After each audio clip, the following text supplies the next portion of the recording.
sur le plan équipement, a beaucoup utilisé les technologies de l'information.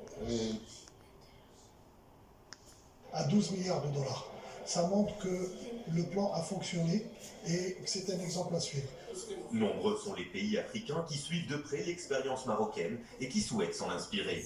L'effort mené par le Royaume pour intégrer des technologies de pointe dans le secteur agricole, ainsi que pour valoriser le rôle du capital humain, sont autant d'exemples à suivre pour renforcer la sécurité alimentaire du continent. Le Maroc a vraiment, sur le plan équipement, a beaucoup utilisé les technologies de l'information et les nouvelles technologies dans son agriculture. C'est un peu l'avantage. Aujourd'hui, quand on est face au changement climatique, il faut pouvoir bien maîtriser l'eau. Il faut vraiment avoir les technologies adaptées. On sent un peu l'investissement marocain en matière d'agriculture, particulièrement les agrumes.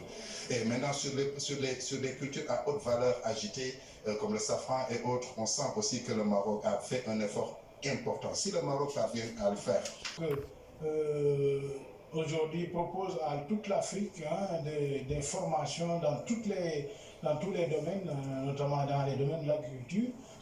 Parmi les questions de haute importance abordées lors de cette deuxième journée de débat et de discussion, le rôle important que doivent jouer les institutions financières pour orienter les financements vers le secteur agricole, des financements indispensables pour faire évoluer la recherche agricole en Afrique.